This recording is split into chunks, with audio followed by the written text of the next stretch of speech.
மதுரையில வந்து இப்ப நம்ம சதீஷ் செல்லதுரையும் அரவிந்தும் போயிருக்கிறாங்க. 2 பேரும் போய் நேரடியாவே பார்த்துட்டு வந்திருக்கிறாங்க. மக்களுக்கு தலைக்கு 1000 ரூபாய் கொடுத்து அதிமுக காரர்களே திருமங்கலத்துல இருந்து வேன் எடுத்துட்டு வர்றது இவர் வேலை, ஆர்பி உதயகுமார் வேலை. ஆர்பி உதயகுமார் கூட்டத்துக்கு ஆர்பி உதயகுமாருடைய வட்ட செயலாளர் ஒருத்தர் ஆள் கூட்டிட்டு வர்றாரு அப்படின்னா அது ஓகே. தமிழ்நாட்டுல எங்க இருக்கான்னே தெரியாத ஒரு கட்சி ஒரு அமைப்பு நடத்துற கூட்டத்துக்கு ஆர்பி உதயகுமார் வண்டி பிடிச்சு ஆள் கூட்டிட்டு வர்றாரு அப்படின்னா அப்ப ஆர்பி உதயகுமாரை நீங்க என்னவா பாக்குறாங்க, அல்லது செல்லூர் ராஜுவை என்னவா பாக்குறாங்க அப்படின்றது நீங்க அந்த மேடையிலே பாத்தீங்கன்னா தெரியும். ஒருத்தர் என்ன பேசுவார் அப்படின்னா, அந்த காம்பேரிங் பண்ணிட்டு இருந்தவர் அவர் நெல்லை தமிழ்ல பேசுறாரு.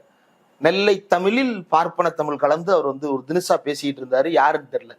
அவர் பேசும்போது அமைச்சர் ராஜேந்திர பாலாஜி வந்துட்டார், அண்ணா மக்கள் முன்னாடி வந்து அறிமுகமாயிக்குங்கோ அப்படின்றாரு. டேய் நீ யாரா அவரை கூட்டு அறிமுகப்படுத்துறதுக்கு? அதாவது ராஜேந்திர பாலாஜி என்கின்ற நபரை மனிதராகவே மதிக்க கூடாது அப்படின்ற நிலைப்பாடு கூட நான் எடுப்பேன் ஒரு நேரத்துல. ஏன்னா இஸ்லாமியர்களுக்கு எதிராக அவ்வளவு வெறுப்பு பிரச்சாரத்தை அவர் செய்திருக்கிறாரு. ஆனா மக்கள் ஓட்டு போட்டு தேர்ந்தெடுக்கப்பட்ட ஒரு முன்னாள் பிரதிநிதி ஒருத்தர், அடுத்த எலெக்ஷன்ல இருந்தாலும் ஒரு டஃப் ஃபைட் கொடுக்கக்கூடிய ஒரு கேண்டிடேட், அந்த ஆளை நீங்க கூப்பிட்டு வச்சுக்கிட்டு நீங்க வந்து அறிமுகமாக்கிங்க. நீ யாரா என்னை அறிமுகப்படுத்துறது? அவர் தான் உங்களை அறிமுகப்படுத்தி இருக்கணும். அப்படி நடந்திருந்தா கூட உனக்கு ஒரு பப்ளிசிட்டி கிடைச்சிருக்கும். ஆனா நீ அவரை கூப்பிட்டு அறிமுகப்படுத்தினு வந்த பாத்தியா, அதுதான் அவனுடைய இந்த திமிர் எங்க இருந்து வந்தது? ஒன்றும் இல்லை. இப்போ ஒரு மேடையில நம்ம கூட்டம் நடத்துறோம், நீங்க இருக்கீங்க, நான் இருக்கேன், நடுவில் வந்து அமைச்சர் ஒருத்தர் இருக்கிறாரு. அந்த அமைச்சரை அறிமுகப்படுத்தும் போது அண்ணா வந்து அறிமுகமாயிக்குங்கோ அப்படின்னா அந்த அமைச்சர் என்ன செய்வாரு?